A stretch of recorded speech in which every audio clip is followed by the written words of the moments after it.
Hi,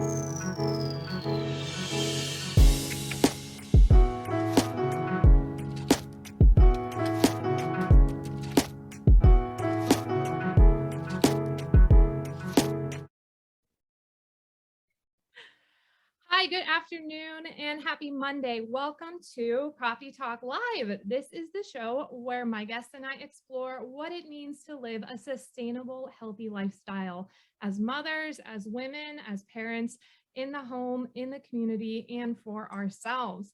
I'm your host, Coach Connie Pastorius, online coach and the creator of the Strong as a Mother coaching program, which is coaching for busy moms who are ready to get stronger and live their best lives possible. I'm also the woman in charge here at Strong as a Mother, Happy and Healthy Living Community Facebook group, which is the village for moms to be heard and supported while living happy and healthy lives while raising happy and healthy babies. So if you're watching live, please drop a 1 or a good afternoon. Let us know where you're watching from. And please don't be shy. I want to hear your voice in this conversation. So if you have questions or comments or thoughts along the way, please put them in the comments and we will we'll hang out with you as well. If you're watching the replay on YouTube, please be sure to subscribe and like, and feel free to add your comments there as well. I pretty much live on the internet, so I will see it somehow at some point. Let's get to our conversation today because we are talking about relationships. So today is a really cool episode because I have the person, my guest today is the reason why I am an online coach in the first place. So it's really cool to have come full circle here at this point. My guest today, since 2011, has published 11 books, has welcomed over 20 million visitors to his website, theptdc.com, and has sold over 250,000 educational items relating to health and fitness. And like I said, he's the reason why I'm here today as an online coach. So please welcome to the show, Jonathan Goodman. Welcome, Jonathan. John, what are we doing today? Yeah, what's up? I feel like we should have like a clap trap. I feel like I'm just like walking out right now onto some talk show. This is cool. Welcome, John Goodman. Hey, and then I just like pretend I don't know where the chair is and like walk into the crowd and play this whole game like that. Yeah, and you sip the coffee cup that almost never has actual coffee in it. No, they always have whiskey or something in there. Oh, really? Is that true? There's all these jokes and stuff like that where there's different celebrities ask for different kinds of booze in their coffee cup. Wow, that's a really fun. Why am I drinking coffee then? Maybe I should start sending something special to my guests. So anyways, speaking of drinks, what are you having today? I'm boring right now. I've got water in my mug here, which you recognize from the program that I put out, but I do have a lime in there. And the lime came from my lunch. And so I'm living in Mexico right now. And I went to a little taco stand where it's where I get lunch like probably 3 out of every 5 days. Nice. And the tacos are 45 pesos for 3, which equates to about $2.50. And they are delicious. That's awesome. I feel like everything probably comes with a lime where you're at. And everything comes with a lime. So there was an extra lime with the little veggies that I put on top of the tacos, and so I just threw it in my water. So that's my fun story about what I'm drinking. I'm drinking water, which is boring, but it's boring. But sometimes I feel like 90% of my job as a coach is to remind people to drink water. So yeah, you don't need to hire me. So yesterday, I mean, the nice thing, like we're living in a little pueblo in Mexico, like a little town. But the nice thing about living in a little town is that you can kick out to fancy resorts with day passes, and it's like a fraction of the price, and it's the best travel hack ever. Because just to give you an idea, like we had our neighbors from Toronto that were here. I'm from Toronto, Canada, and we had our neighbors here, and so they were in town with us here for a couple of days, and then they wanted to stay in a all-inclusive resort. So we just decided to go with them. So Alice and their family are still there, and I came back to town. But a day pass is $100 at the resort. And if you stay overnight, it's $350. So stay at a town, like we're at a town 15 minutes down the road. And I just took a cab home. We put Calvin to bed. I took a cab home Cost me 400 pesos, $20. I'm staying at home and I enjoyed the whole day there. You can get there at 7 a.m. So we do that sometimes. We'll go to like the super fancy hotels, and it's like 50 to $100 for a day pass. And often that even goes towards your food. So as long as you spend 75 or $100 or something. That's a brilliant business model for the business. And it's also a great reminder that people who are wealthy aren't wealthy because they spend all their money all the time. Like, that's just a really great example of how you live a life kind of like sort of nomadic. You go all over the world and have this flexibility that a lot of people just dream of. And I think that's really great. And I'm really interested in how you and your wife came to living this kind of lifestyle. So why don't we start like a real quick origin story of how you became a coach, how you met your wife Allison, and how you got to the life that you have now. It's a very short version. Yeah, I mean, you're sum up 15 years of your life in give or take 2 minutes or so. I was a personal trainer at the University of Western Ontario, 2 hours outside of Toronto. And I was studying kinesiology there, and I was a trainer from 2nd to 4th year at the university gym while I was studying. And in 4th year, in the orientation week before school started, somebody else shows up to the orientation as a personal trainer, and her name was Allison. And we had actually met 2 years prior, and we didn't know that, at the local gym, the local YMCA by us at home. And I actually hit on her in the summer after 1st year, because she was a cheerleader for the university team, which is why she only started training 4th year, because she was on the cheerleading team the first 3 years. And so she was wearing a cheerleading shirt. And I was like, I like cheerleaders. So I went up to talk to her, and she did not give me the time of day. Just shut down, like, don't talk to me in the gym. I mean, I'm like a 19-year-old kid, right? Yeah, I don't think I'd do that now, but I was 19 at the time. And so 4th year university comes around, and she's at the orientation. And it was hilarious because we kind of did this double take, and I looked at her, I was like, we've met before. And then we put 2 and 2 together, and it was hilarious. But my memory of that is not that we were that close or anything. She was just somebody else at the orientation. But it's funny because Michelle, who was the head of all of the trainers there at the time, messaged me like 3 months ago. I've spoken at the university a few times, so we've kept in touch. And she messaged me like 3 months ago. And she's like, I was clearing out my desk here because I'm moving offices, and I found a bunch of pictures, and I thought you might want to see these. And they were pictures from that orientation week. And 2 out of the 3, I mean, all 3 pictures had me in it, but 2 of the 3 also had Allison. And I'm like staring at this girl like she is the craziest person you will ever see in your life. Like, clearly there was some sort of, because I don't even remember that we even spoke really at all during that orientation, but we must have, like, there must have just been something going on. Right? Because I'm staring at her like she's nuts. But she was dating somebody. So, obviously nothing happened. And I mean, we were friends on and off, close sometimes, not close, for like 5-6 years. And then she went and did a like Doctors Without Borders type thing in India, and was coming back and needed a job while she finished medical school. And I got her a job at the gym that I was working at the time, which was around the corner from her house. And I got a $500 commission for referring her as a staff to the gym, right? So I made $500 off of my future wife. Basically like a dating budget that you ended up with. Well, she jokes because she's just like, yeah, I feel like I've earned that back over time. and again, but I mean, again, we didn't date for another like 3 or 4 years after that. I mean, really, we were friends for a long time. And yeah, that's how we met. What was the rest of the question? That's pretty much it. You were a trainer. You guys, had a nice meet cute, and then it took a long time. Yeah, it took a while. A long time, yeah. Which is really cool. And I, like you, I was dating. I met my husband when I was 19. Oh my God. We're coming up on our 10-year anniversary, by the way, in 3 days. 10-year marriage anniversary? Yeah. Wow. Congratulations. Yeah. We had our 10-year like dating anniversary this year, but not married. That's crazy. Wow. So like you, there were no dating apps. There were like barely any dating apps. Right, And there weren't all these things. Like I right. can't imagine. You know what? That's a whole other conversation. I don't know what I would do. I'm legitimately interested in my friends who are single and in how they date, because I have no clue how to, like, I was on this is how long ago this was. I was on like the original like Plenty of Fish. Mhm.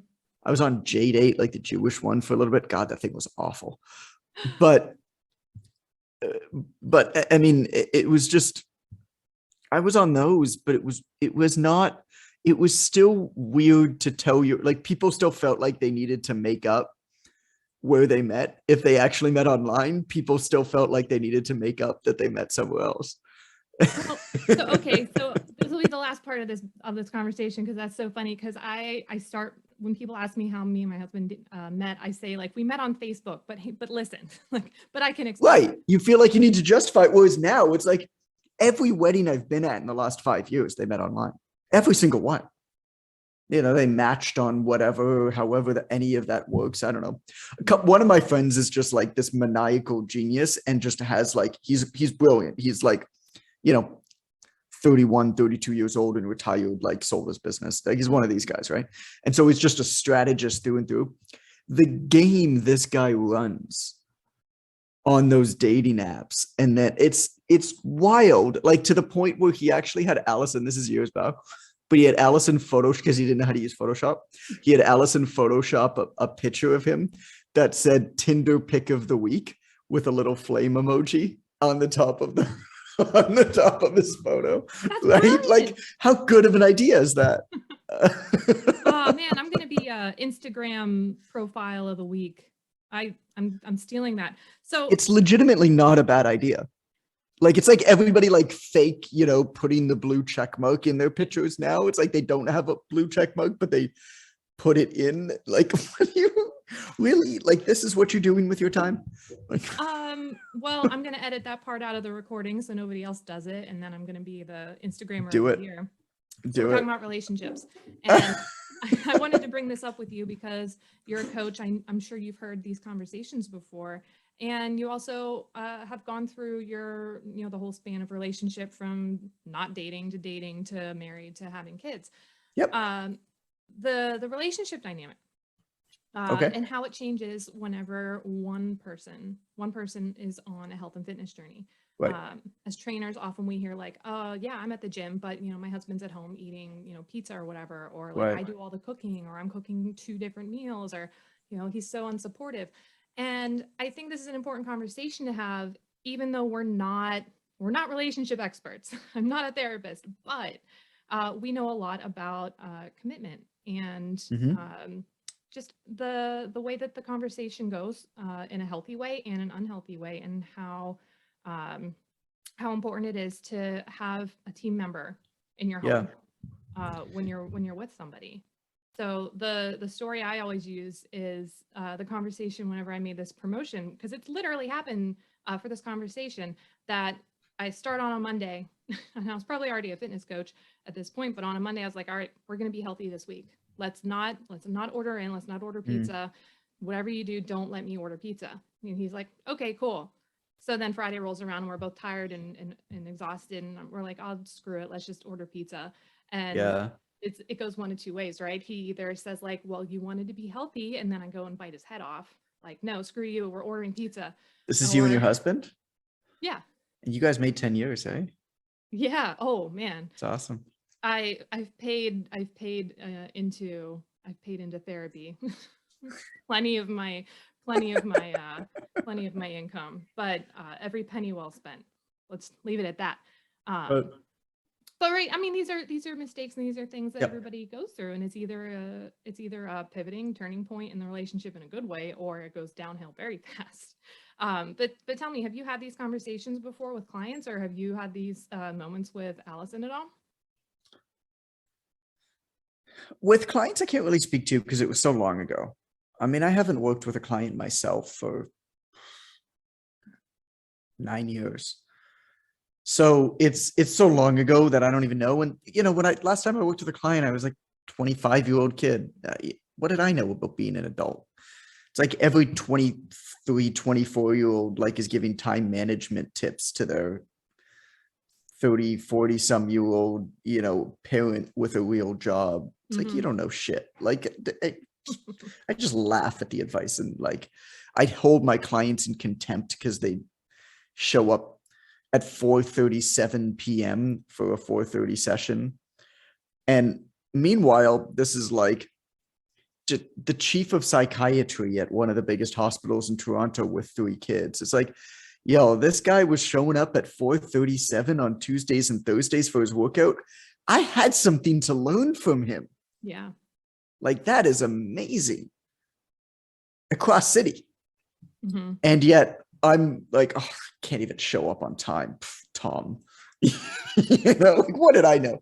But as an adult, I mean, with Allison, it's interesting to ask this question because of where we are now. Mm-hmm. We're both, I mean, health and fitness was always so important to us. So I've never had that, one person was not healthy or had no interest in doing it and the other person didn't. We've always just kind of naturally both trended towards, just like, neither of us have ever dieted. Neither of us have ever gone through really extreme workout phases. It's just a part of our life that we generally don't eat shit, and we try to exercise almost every day. And it's weird to me when I meet people that's like, oh my God, you're like the healthiest person I know. I'm like, because I go for a walk. Like, it just seems nuts. And I've written about this a little bit, but at the same time, I kind of started to get it. So I have a 4.5-year-old now, and we have another baby on the way in April. But this last year was really, really difficult for us. And so we've had 4 miscarriages, and we had no trouble getting pregnant the first time. So like, out of nowhere, right? We had 4 miscarriages. And just before we were supposed to start IVF, literally 3 days before we were supposed to start IVF, Allison got diagnosed with thyroid cancer, like out of nowhere. And I mean, she'll be fine. We later learned that papillary thyroid cancer is like, if you're going to choose one to get, that's a pretty good one to get. But at the time, it's a hella scary word to hear. Yeah. Out of nowhere, right? Like, no risk factors, no symptoms, no nothing. Threw us for an absolute loop. Wow, we're struggling to get pregnant, all this shit. Meanwhile, my business was hurting as well. And we had our COVID moment this year. We had our pandemic moment this year. And like, just everything was going on at once. And we were just both feeling it, like, from all angles. And I realized, because we started to not eat that well, we started to order in more because we were just tired. And it was the first time that I'd ever really experienced that. And then we just started to feel worse and worse, because we were ordering in all the time or eating whatever was anywhere, right? We just like needed to. And so I was like, I don't want to order in. I'd love to get somebody to cook for us. I don't really know how that works. But I bet you that this was the summer. So I'm like, I bet you there's like a local kid somewhere close to us that is either in culinary school or just really likes to cook, that would be looking to make some extra money this summer. And so we have a community Facebook group for where we live in Toronto. And I just put a note in it. I was like, hey, totally random, like, no idea if this exists, but does anybody have a son or daughter that's maybe home from college in the summer and is either in culinary school or loves to cook? We'd love to have sort of 2 meals cooked for us with leftovers a week, healthy stuff. We can tell you kind of our preferences. And I get a message back from a woman, says, my son's interested, get on the phone with him. Jack cooked for us 2 nights a week for the entire summer with enough leftovers that it basically got me 2 lunches and us 1 more dinner. And it was super healthy. He went out and shopped. He'd show Allison the recipes that he was thinking. And it was the most adorable thing ever, because he actually snipped recipes out of like cooking magazines. He didn't even Google it. He just like reads cooking magazines. And so he'd send it to her, and he'd go out and he'd grocery shop, and we might ask him to pick up 1 or 2 other things for us. He didn't do full shops. And it was always 2 veg and a meat, whatever he would make. Mm-hmm. And I'll tell you, the space that created, it wasn't cheaper than Uber Eats. It certainly wasn't more expensive. I mean, we paid him $40 a meal plus the cost of food. And so it wasn't cheaper than Uber Eats, but the food showed up at 6 p.m. on the dot, hot. And as a result, we were given back that sort of space for that really, really tough time. God, that made a big difference. Just to not even think about it and know that like healthy stuff is coming. And also it's like actually eating local, which felt better. So when you said you made that decision that you didn't want to order in anymore, was that like a conversation with Allison that you made that you're like, hey, I think we're going down a path here, or this is the reason why we're feeling like shit? We Or were did just you both say so it? tired and so worn down, and also just like it was just not a good time. I mean, God, it was a tough time those few months.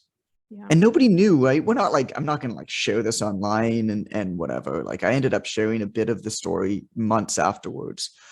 And the only reason that I shared the story is because, and Alice and I spoke about it beforehand, and I made sure that she was okay with it, but I shared a bit of the story just to say like, you never know. Like, I bet you didn't know that this is going on with me, right? I know that there's a lot of people who probably envy my life.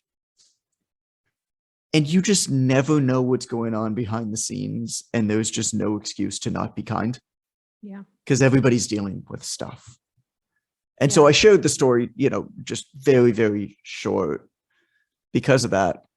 Not because it's nobody's business. It's just like everybody's got shit. Like, you know, I'm not going to put mine out just to get sympathy or whatever. And so did we talk about it? I told her that I was thinking about it, but we kind of, I mean, we were so far gone that it wasn't even like a sit down. Okay, so we know we need to do something about this. This was a moment where I think, and this happens with us on both sides, we're just, one of us just kind of knows that the other person needs support, or that both of us need support, and just takes it on themselves and says, hey, by the way, I did this. And she's done that for me. Mm-hmm. You know, in the last couple of months, she's done that for me a few times.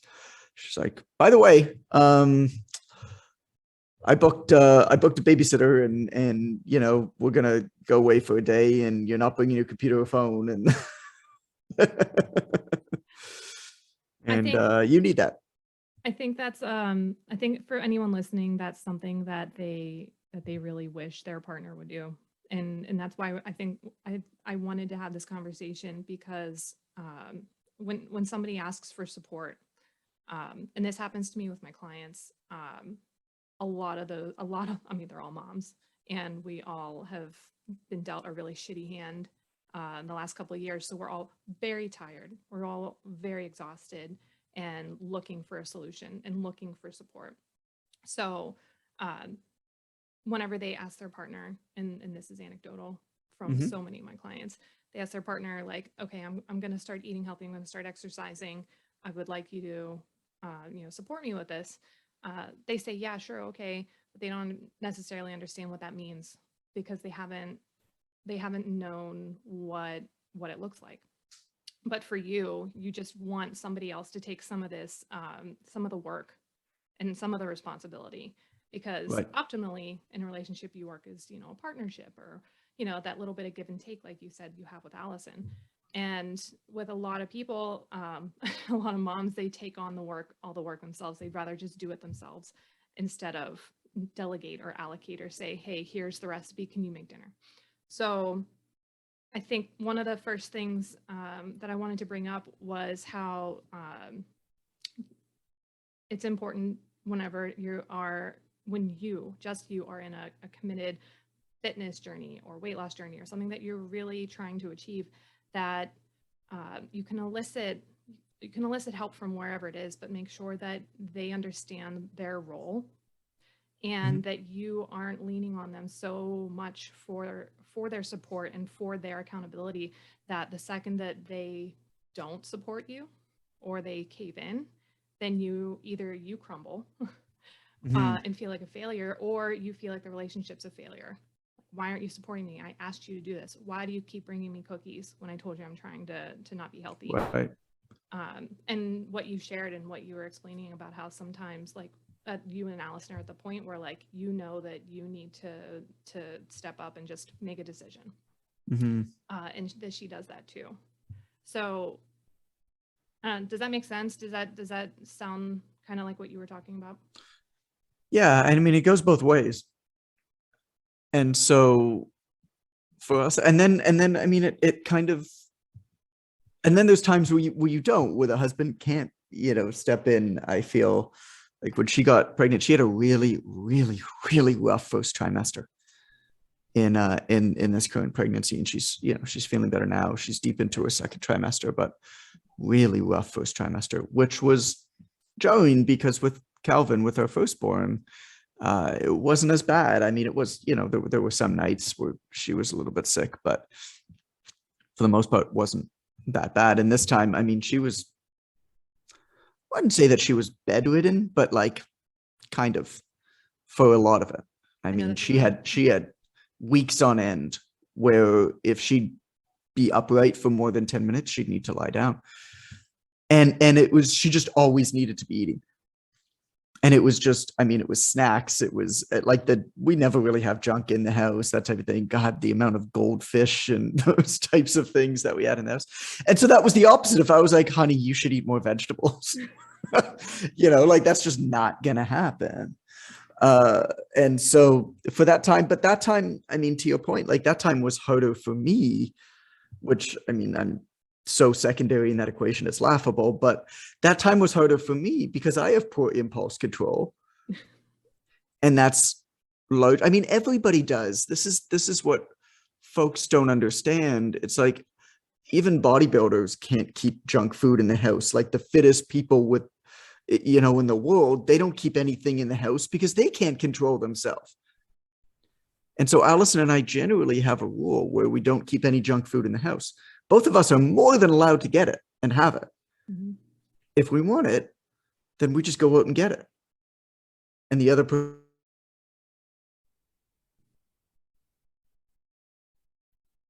person, like,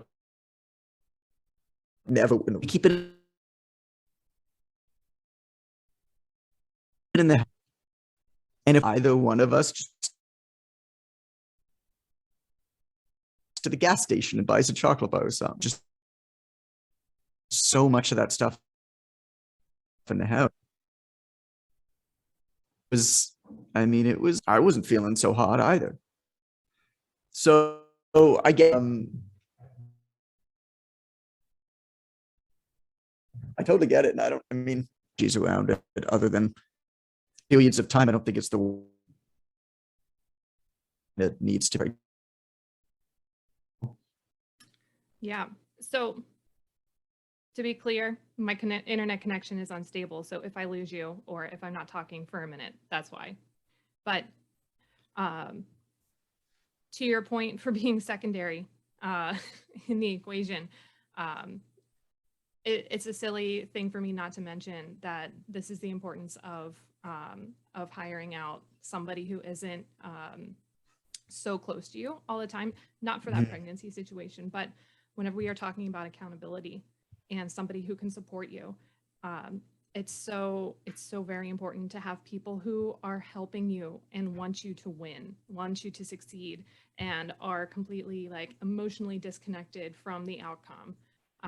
As coaches, we step in and we play that role of making sure that you're consistently showing up for your workouts and making the healthiest choices. Like I said in the beginning, making sure you're drinking your water and you're going to bed, because you can't have this conversation with your partner when you're in the middle of a Netflix binge. Like, I should probably go to sleep now.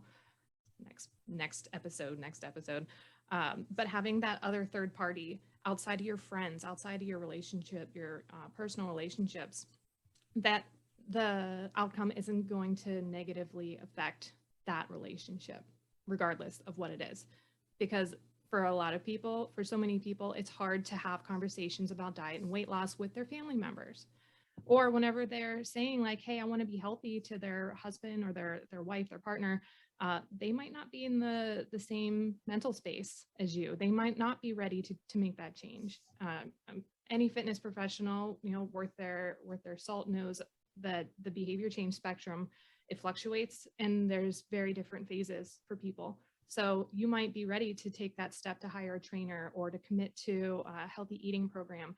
But if your partner isn't, then you're going to sound like, I mean, you can sound like a jerk. You can be forcing something on them that they're not ready for. And then the second that they bail, then there are the relationship problems. So Right.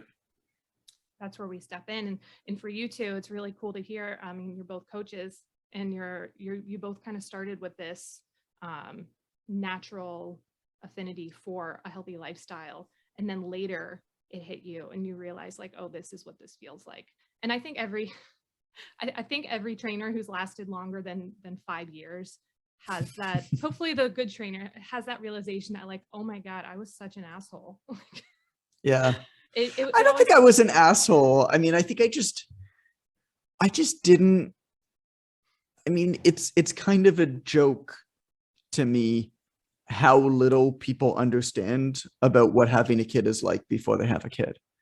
Like, there's nothing anybody can tell you that will make you understand it. Like, oh yeah, it's really hard. I'm like, yeah, no, I'm sure it's going to be hard. It's like, no, like you don't even understand. At the same time, I mean, this is me speaking personally, but like, I didn't even know what love meant before I had a child. I didn't know what love meant for my wife when I married her until I saw her become a mom. I didn't even know what love meant until I became a father and saw my son. And like, as he's growing up, and like, so it's just all of these constructs. It's just like I feel like there's almost a new like layer you kind of get to that you just could never understand. You know, the highs and the lows. The highs are so high and the lows are so low, and you could just never begin to comprehend what it's like beforehand. And so to think that I thought that I understood it before is just kind of laughable. There's a female business coach in our space, and she's great, but you know, she's one of these no plants, no pets, no kids kind of folks. Just totally cool. That's your choice. Doesn't, you know, no skin off my back. You know, I'm happy if you're happy. But she coaches predominantly female, pretty much all female, I think, people who work in health and fitness. And most of them are mothers. And it's interesting because they actually had to, one of them was telling me one time, she was like, John, the funniest thing, she's like, we had to book an emergency Zoom meeting with her with all of our kids around so that she could see what it was actually like to have children. Because she kept like, oh yeah, you have to do this. Oh, no excuses. You've got to get this done. And they're like, you just don't understand. Like, it's comical to me how much time I used to have, how much energy and mental energy I used to have. It's like my days end at 5 p.m. now. No questions asked. Like, there's just nothing more important. And so you got to be really, really careful with how you spend it, especially if you've got client meetings or in this case, podcasts and stuff like that. It's like, I have 5 podcasts booked today. There ain't any time left to do anything else. Well, if I was single, I'd have another 5 hours. Like, it's just a different ball game. You know what I'm saying? I do. I didn't. I coached women and moms too. Just the whole female category until I had a kid. And then I recognized like, I can't time block my way out of this. Nobody can time block their way out of being a mom, being a dad, or a parent. Like, you can try as hard as you can, but that little enigma that you have in your house is gonna set the schedule no matter what. And that's when I decided that was part of the reason why I decided to switch to just coaching moms, because there is such a gap in postpartum care, between the doctor just saying at your 6-week checkup, like, yeah, everything looks okay enough, go exercise. And then you don't feel like your physical self anymore. You don't feel things just don't feel right. And then I don't know where the rest of the world, but in New York, you'd have to take 2 subways and a cab to pay right. $175 plus for a specialist appointment. So I said there has to be a better way. So I found a holistic nutritionist who joined my team, who's also a doula, which I also didn't know what a doula was until I moved to New York City. And she was also in connection with an online physical therapist. Right. I met with her and we just clicked like that. And we're like, yeah, this is missing. We need to serve this population. So we became that gap between once your 6-week checkup's done, or actually through the whole prenatal process into postpartum, but like, all right, 6-week checkup, the doctor said, okay, now let's take a look and see what's actually going on and make sure that you're exercising in a safe and healthy way, that you can like get to the point where you can confidently go and do these exercises. Right. Because even I had, when I was a silly little trainer 100 years ago, I had clients who said, very embarrassed, they're like, I can't do, well, I think she was doing like sumo squats, wide leg squats or something. She's like, I can't do this anymore. And I was like, oh, what's wrong? She's like, I peed a little. You know, what the hell? Like, that was shocking to me. They don't teach you that in undergrad in exercise science. Right. Deal with that. And they don't teach you much, do they? No, they do not teach you. Well, you know that because you filled the gap on everything else that we didn't learn. But the other, you know, bringing it back to the relationship part of this, if a mom has this desire to feel like herself again, to want to commit to exercise, to want to carve out the tiniest bit of time for herself again, she can't do it alone. So the conversation's worth having with your partner or whatever support system you have is, this is something that I want to do, and these are the ways in which you could help me achieve it. Instead of just assuming that they know.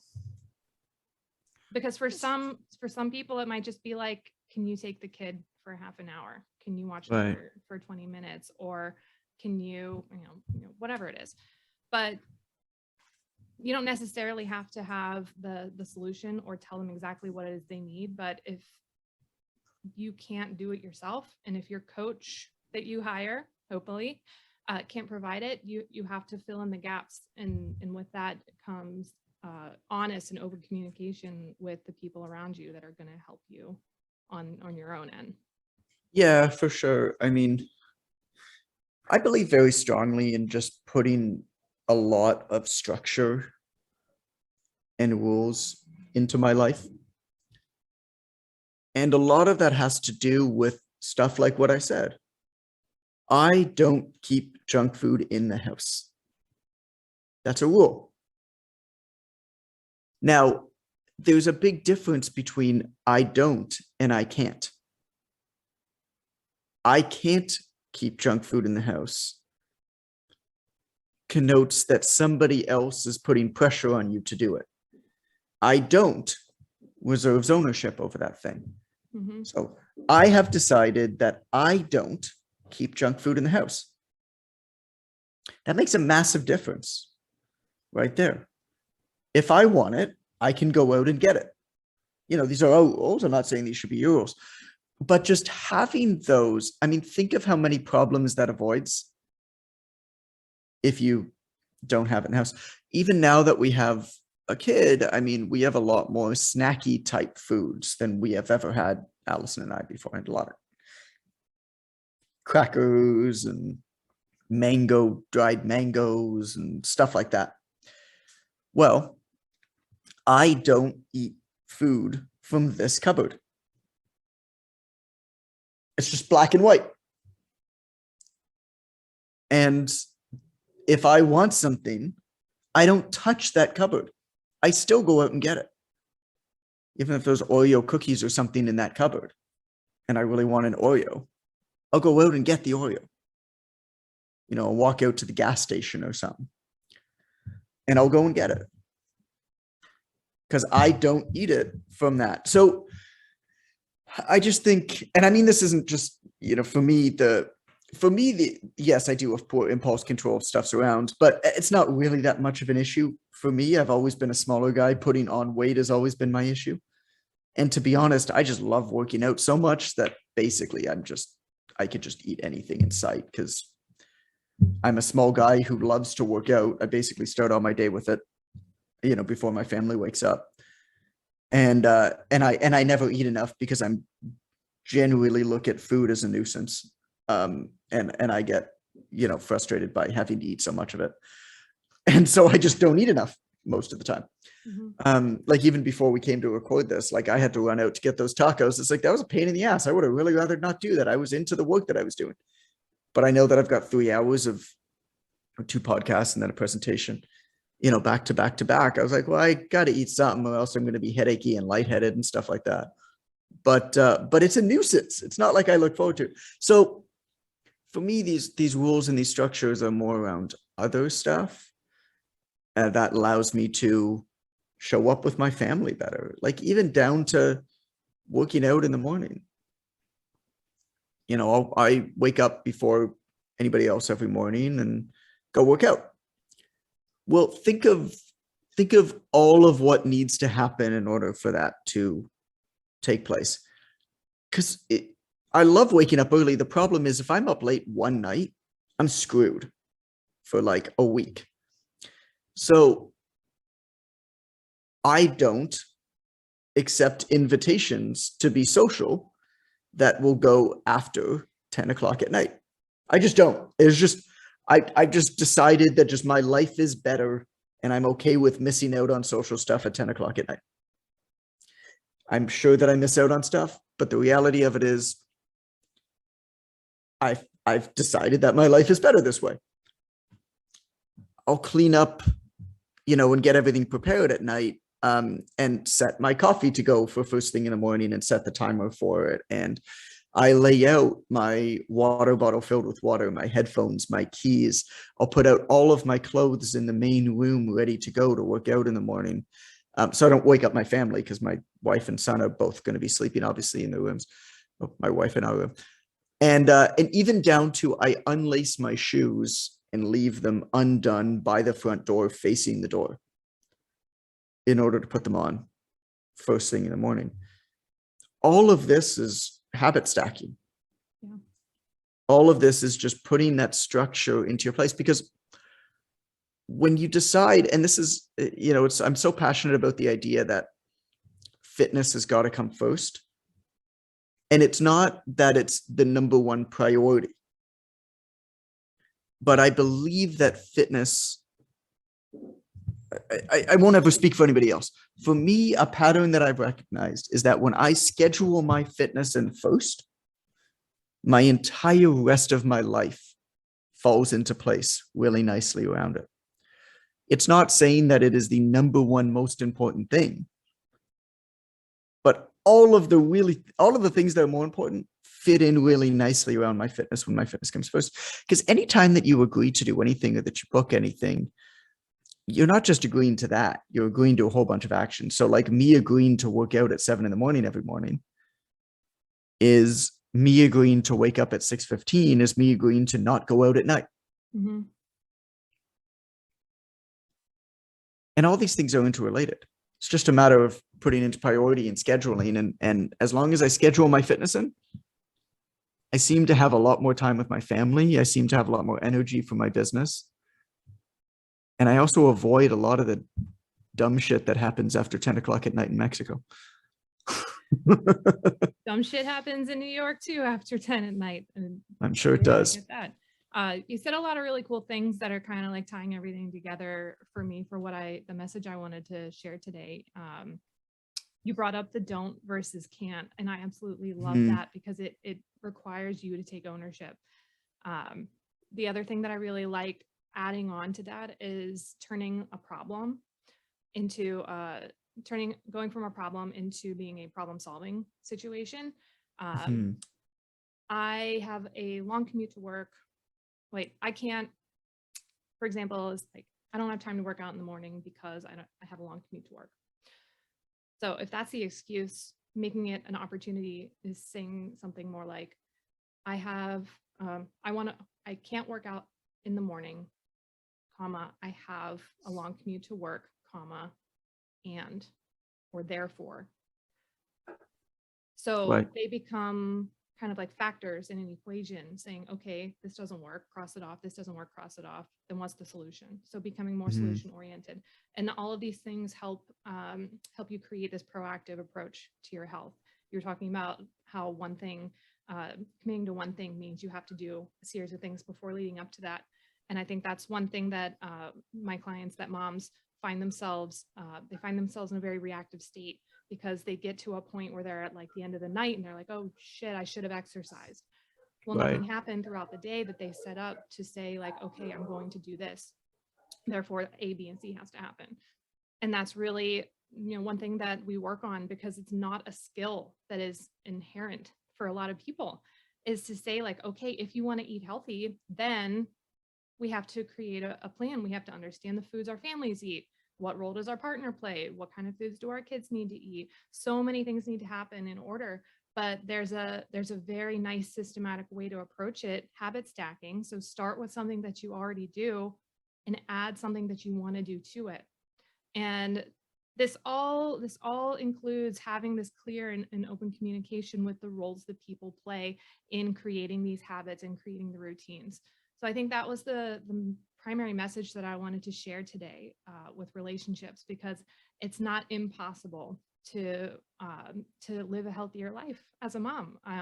And it's possible to have great relationships with your friends and your partner and your family without feeling the weight of, this fitness elephant in the room, or the nutrition elephant in the room. And it's by making sure that the right people play the right roles. And as a coach, that's something that, I focus on. And I take that burden off your partner and take it off of the friends, and make sure that somebody's there to make sure that you are doing the proper things in the right order that make it sustainable. So you're going to add on habit after habit. So that's pretty much the abrupt ending to what I wanted to talk about today. But Jonathan, I want to make sure that people can stay in contact with you and see more of what you're doing on the interwebs today. So what can people do to find you these days besides Google? Instagram's the best thing. It's Coach Goodman is my Instagram. I don't have anything to sell. I'm good. You're good. You're I'm done good. selling. Hanging out, talking to people all day. Yeah, I'm done selling for the time being, but Awesome. figuring out what the next thing is. If there was one piece of advice, one single step somebody listening could take today, based on the conversation we had, what would you recommend that first single step be? Based on our conversation, it would be do less better. I like that. That's very cool. Very short. Even the sentence itself is small. Yeah.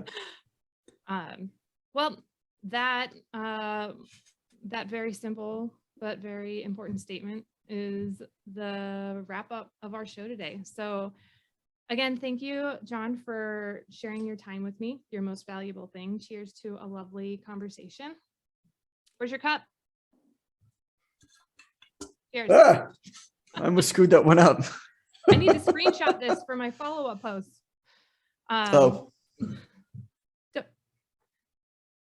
Thank you.